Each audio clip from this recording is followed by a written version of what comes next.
Bienvenidos y bienvenidas a Voces y Memorias, Recuerdos de Santa Matilde y Ciudad Montes, una iniciativa ciudadana creada en el marco de la intervención de la estrategia Convivencia para la Vida, del equipo Código de Convivencia implementada en la localidad de Puente Aranda. Este podcast busca crear lazos y reconstruir el tejido social para la promoción de convivencias disfrutables y comprometidas en los barrios, todo a través de un ejercicio de reconstrucción de memoria histórica.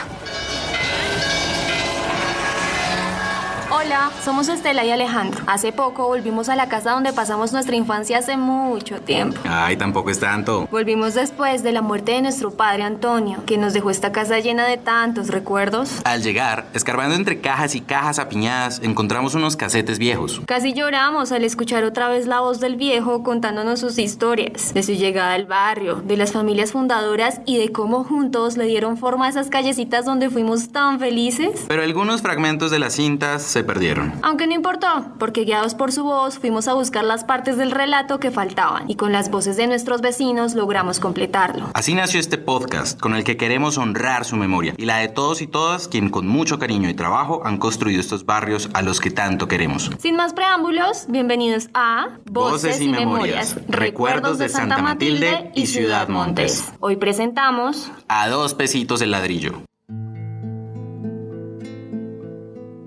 Gira que gira, rueda que rueda, siento tus manos sobre mi greda. Me asombra el pensar que tú la quieras. Mira lo que encontré. ¿qué es eso? Tienes que ponerlo a contraluz. ¿Así? Más o menos. Dale vuelta al cuadrito apuntando la luz y la parte angosta en el ojo. ¿En el ojo? En tu ojo, Estela, como si fuera un telescopio chiquito. ¿Ya? Ay, no, Alejandro. Nunca los había visto así. Es la única foto que hay del día que se casaron. Estaba metida en una caja de galletas que mi papá tenía guardada entre los casetes. Ay, era tan hermosa. Mi papá era apuesto, pero mi mamá... Sí, mucho. ¿Tú la recuerdas? No tanto. Pero mi papá decía que cuando te ríes eres igualitica a ella. Me hubiera gustado conocerla y que ella no... Sí, yo sé. Pero bueno, no nos vamos a achicopalar ahora porque qué pena con los vecinos que nos escuchan. Pues según Google les dicen visores de fotos o estereoscopios. No los conocía. A ver, déjame ver otra vez. Toma. Oye, pero según recuerdo mi papá nos decía que se casaron en la iglesia del barrio, pero esta no es. Sí es. Pero es que fue hace mucho tiempo. Imagínate, era 1979 y la iglesia era muy diferente a la que conocemos hoy en día. ¿Te acuerdas que qué día que fuimos a visitarlos don Roberto y doña Ana nos contaron la historia de la iglesia? Claro que me acuerdo. Y justamente para quienes no la conocen, les preparé un fragmento de la conversa con doña Ana y don Roberto Ramírez, donde nos contaron esa historia. A eso sí fue lo primero que hicieron lo primero que hicieron del barrio Santa Matilde fue donde están los Estela Nontoa. Sí, eso sí. Que ellos llegaron como 8 meses antes de llegar nosotros aquí. Sí. Y posteriormente entonces llegamos nosotros como les cuento, en noviembre de 1964. Espera, no había caído en cuenta. Noviembre de 1964. O sea que los señores Ramírez llegaron más o menos al mismo tiempo que el abuelo. Creo que los señores Ramírez llegaron unos meses antes, porque los abuelos se trastearon como a comienzos del 65. Mi papá iba a cumplir como 11 años. Es cierto, como unos 4 meses antes. Por ahí. Íbamos a la misa al barrio de Manso. Allá íbamos a un garaje que llegaba un padre que no tenía voz el padre. Entonces había un señor aquí del barrio y él era el que hacía las lecturas y demás. Y ahí seguíamos yendo aquí al de Manso, o si no, nos íbamos para el barrio de la Asunción, ahí a la misa, que era el párroco, el padre Jorge Micolta. Posteriormente, entonces, ya más hacia la calle, después de la calle Octava Sur, ya principiaron a construir unas casas, un lado a otro, y ya llegó un señor, el doctor Reyes, Ignacio Reyes. El doctor Ignacio Reyes nos consiguió un sacerdote. Entonces venía los domingos a decir la misa en el centro del parque detrás del CAI. Ahí en el parque venía un sacerdote español, el padre José María Feiza, padre español.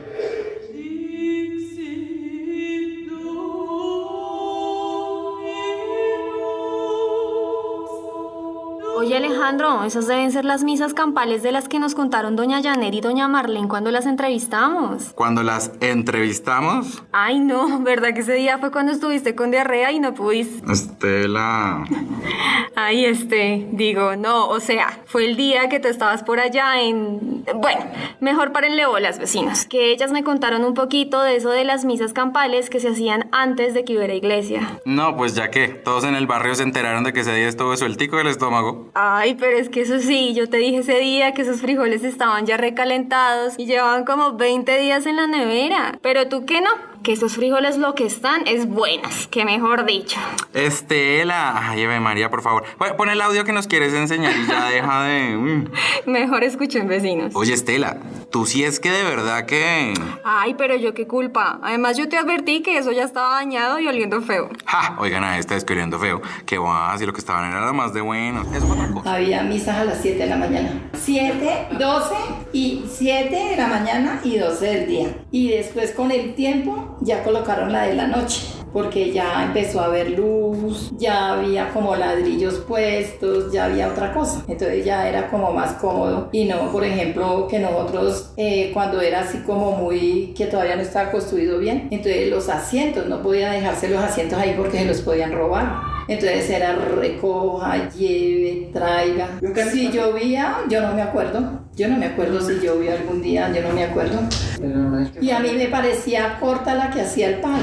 Se me hacía más larga cuando yo iba al barrio de la Asunción a misa, que allá sí era iglesia. Y ese padre de la Asunción era eterno, Dios mío, como que no terminaba la misa. Y uno en el colegio, acostumbrado que todos los días rezaba. Ush, pero misa pa' larga cuando hicimos la primera comunión.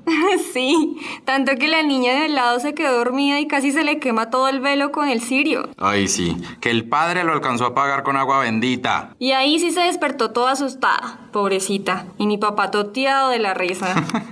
Larga, pero entretenida, ¿pa' qué? Pero sí. Eso le quedó ese velo todo chamuscado y la niña llore que llora. Ay, no, espera. Ponte un pedacito de la entrevista con doña Gladys, que ella también se acuerda claritico de las misas campales con el padre español. A ver si mientras se nos pasa un poquito la risa. Un tris más y toca meterla en la pileta del bautismo. Es que eso fue el bautismo en fuego del que nos enseñaron en la catequesis. Bueno, Alejandro, ya no más. Respeta, ¿eh? Y mientras nos calmamos, escuchen, vecinos, que doña Gladys Amortegui también nos contó un montón de cosas de cuando se hacían esas misas antes de que hubiera iglesia. Cuando se empezó lo de la iglesia, entonces inicialmente venía un padre que era español y ese padre hacía la misa campal, porque como no había nada, colocaban una mesa, un mantel, todo eso, y ahí él traía todas las cosas para la misa y él hacía la misa ahí. Después de eso fue el padre Jorge Castillo y él ya después ya lo nombraron para la parroquia, y entonces él ya vivía en una casa en arriendo por acá, vivía en arriendo en una casa, pero ya él estaba acá, y en ese orden de ideas se puso la primera piedra, se hicieron marchas del ladrillo, se hizo varios bazares y entre ellos una cantidad de actividades que se desarrollaban para lograr recoger fondos. Mi mamá hacía las empanadas y yo me paraba ahí al frente de la primera piedra con la bandeja de empanadas y vendíamos las empanadas para poder hacer para beneficio de construcción del templo. Ay, por esas épocas es que debió ser el reinado de doña Luz Estela. Claro, espérate que yo me acuerdo de ese pedacito de entrevista. Escuchen, vecinos, que este barrio es tan genial que hasta reina tuvimos. Yo fui la primera, soy, porque nunca más volvió se hizo un reinado dentro de todo el barrio. Y pues bueno, el reinado era para recoger fondos, entonces eso fue parte también de una actividad para la iglesia. Y se hacían, cada candidata debía hacer actividades dentro de, pues con su gente conocida, y se iban recogiendo fondos y se entregaban, y la que más fondos recogiera pues era la ganadora. Entonces yo fui y hasta ahí no ha habido más reinas en eso. La reina de Santa Matilde. Eso fue en el 81. Tan chévere, ¿cierto? O sea, escuchar cómo toda la comunidad era tan unida y hacía tantas cosas para construir su iglesia. Sí, además es muy admirable. De hecho, vecinos, por una de estas historias es que este capítulo se llama A 2 pesitos el ladrillo. Ay, sí, Alejandro, ponle a nuestros vecinos esa parte de la historia que nos contó el señor Ramírez, que es buenísima. Claro que sí, pero ya mismito. 1981, o sea que ahí nuestros papás llevaban 2 añitos de casados. Ajá, como se ven todos enamoraditos en ese tricito de foto, ¿no? Ay, sí, todos Los bonitos. que formaban el grupo de, ¿cómo nos llamábamos? De la Junta Pro Templo. La Junta Pro Templo de Santa Matilde. Él venía, Rubén Bullalba, bendita, que ya también se murió, y vendía a 2 pesos el ladrillo. Nos turnábamos con él y poníamos una ruma y ladrillo, decíamos a 2 pesos el ladrillo, 2 pesos. Entonces esto eran las misas de 7 de la mañana, de 12 del día y de 6 de la tarde. Ahí arrumamos el ladrillo y ahí se recogían 60, 80, 100 pesos a 2 pesitos. Entonces pues no era que se llevaran el ladrillo, sino que nos dejaban los 2 pesitos, sí. Y había gente, digamos, que decía, yo daba 20 pesos, daba 10 pesos. Entonces, y eso, cuando daban 10 pesos, 20 pesos, eso era mucha plata. No, hubo cosas lindas en el barrio, mija, cosas lindas. Hubo una persona... Carrera de encostalados, por ejemplo, de personas mayores. ¿Te imaginas carrera de encostalados? ¿Te imaginas? Cada ladrillito a 2 pesos. Sí, y fijo el abuelo corriendo en su costal.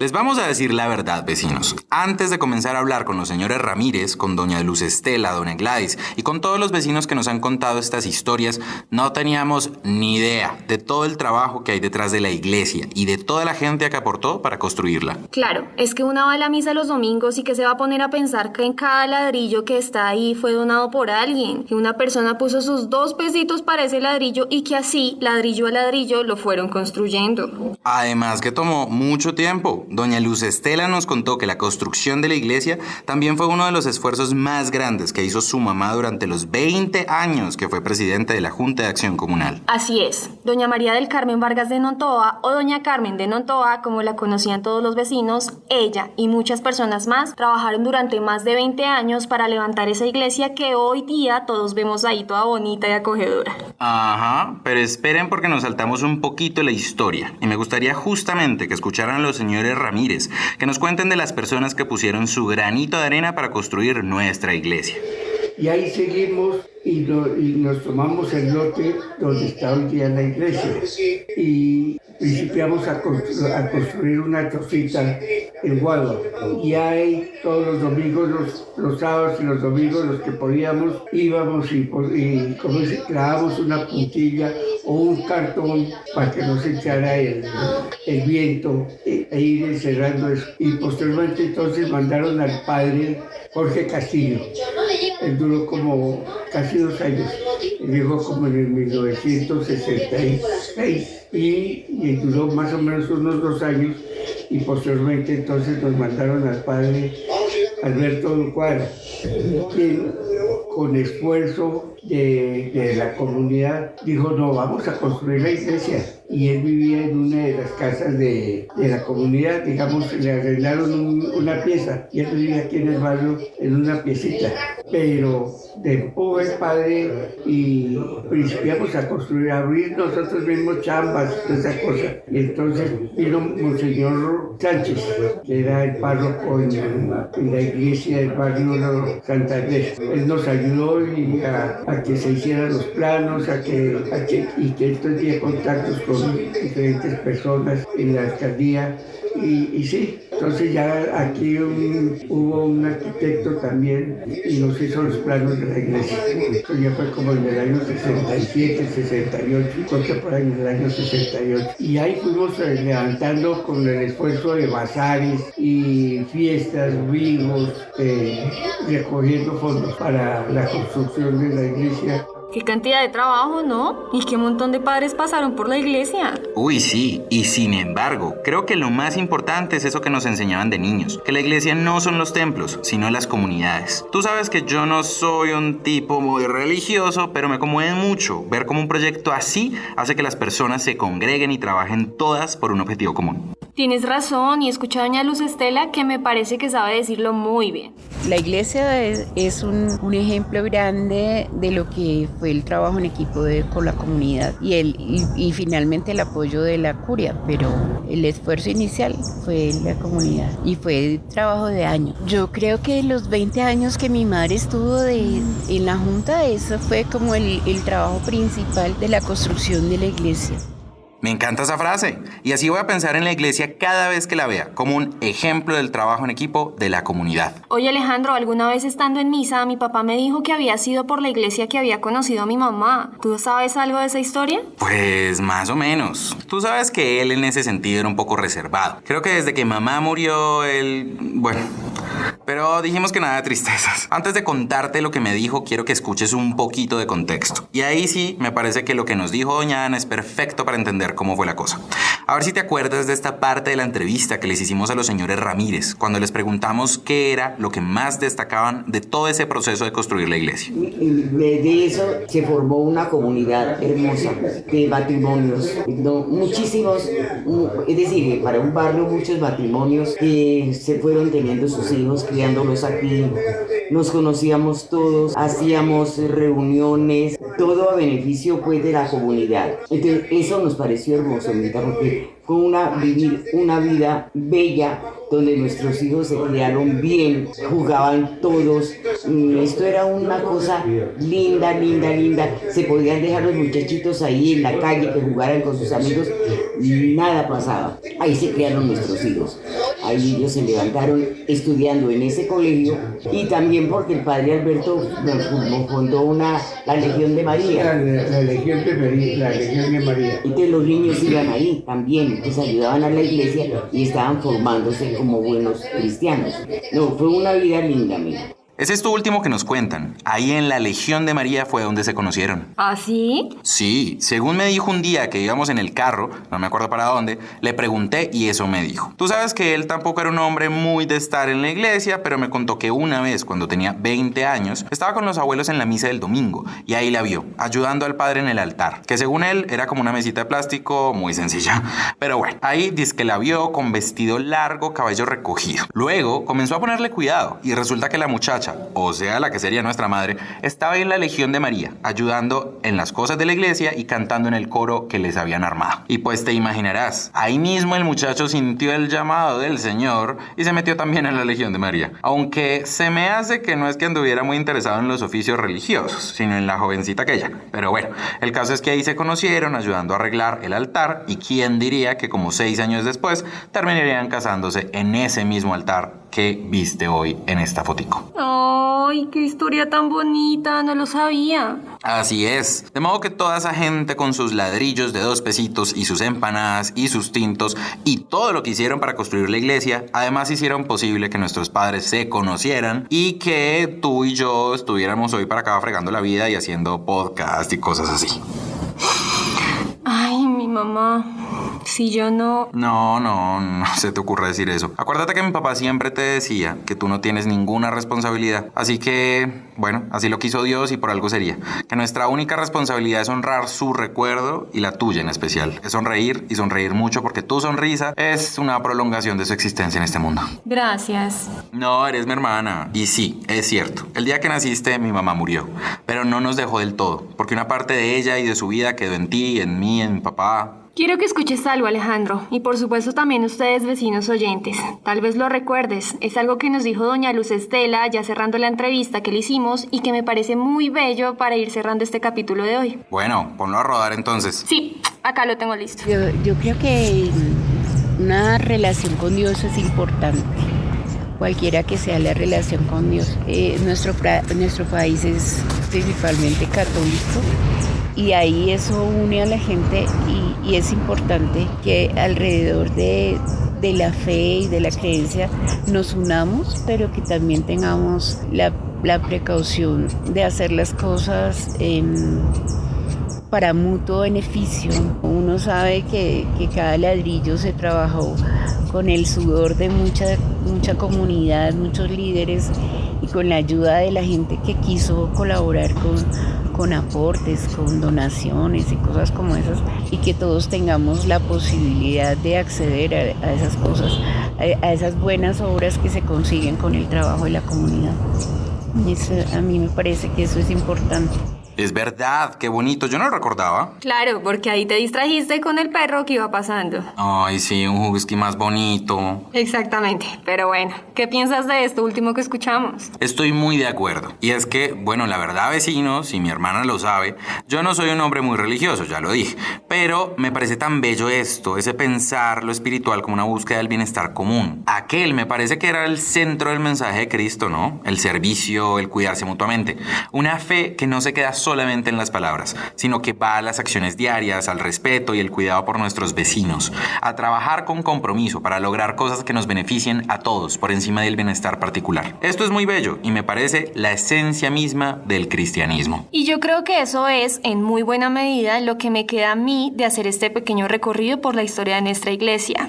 Reconocer y valorar el esfuerzo y el trabajo de tantas personas que han hecho posible que nuestro barrio sea lo que es hoy en día, y de paso un recordatorio de que sí es posible trabajar juntos, convivir y vivir bien, disfrutando de las bendiciones que nos rodean. Así es, pero bueno, yo creo que el tiempo está pasando y aunque queríamos contarles otro montón de cosas que aprendimos investigando para este capítulo, creo que por hoy iremos cerrando. Pero ojalá luego podamos hablar también de la historia de nuestro salón comunal, que nunca hemos tenido, o más o menos. Sí, esa es otra gran historia de luchas y persistencia de las personas del barrio. ¿Nos despedimos entonces?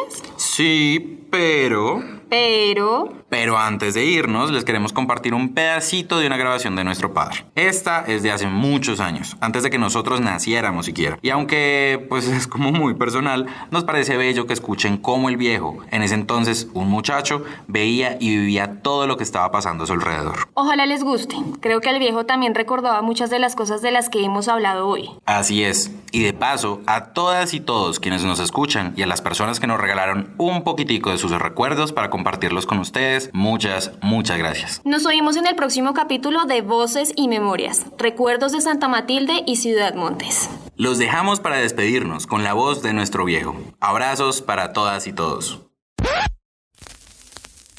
Cuando mi padre nos dijo que había conseguido un lote al sur de Bogotá, nunca imaginé que en ese lugar sería tan dichoso. Todavía recuerdo los pastizales crecidos, las vacas pastando, las calles llenas de arena y barro, las tardes de juego con los demás niños. Los domingos todos íbamos al centro del terreno que está en la mitad del barrio. La gente decía que un día iban a construir una iglesia ahí. Y así fue. Domingo tras domingo los mellizos castellanos, don Dagoberto, los señores Ramírez, la señora Carmen y muchos vecinos más se reunían para vender de todo para construir la iglesia. Hasta ladrillo los vi vender ahí después de las misas campales. Lo que entonces no imaginaba es que sería justamente en esa iglesia donde la vería un día. También fue un domingo. Ella tenía un vestido largo y sonreía mientras le ayudaba al padre con las cosas de la misa. Luego supe que se llamaba Amanda, como esa canción que a veces suena en la radio. Y desde ese día, como dice esa canción, te recuerdo, Amanda. Al poco tiempo supe también que asistía a un grupo que se llama la Legión de María, que había formado el padre para ayudarlo a preparar las misas. Por supuesto, tan pronto me enteré, me metí también y así aprendí a ser acólito y las partes de la liturgia. Pero sobre todo, aprendí a ver sus ojos brillar cuando en sus pupilas se reflejan los cirios encendidos a la Virgen de Santa Matilde, la cuidadora de nuestro barrio. De todo eso hace ya 5 años y ahora quién diría que mañana esa jovencita hermosa me esperará en el mismo altar donde ambos tantas veces preparamos el cáliz y cantamos en el coro. Gracias, Dios. Gracias, Señor. Muchas gracias por esa hermosa mujer que desde mañana será mi esposa. por este barrio donde la conocí, por esta iglesia que construyeron todos mis vecinos, donde mañana nos casaremos y donde un día, espero, mis hijos también sean bautizados en tu nombre.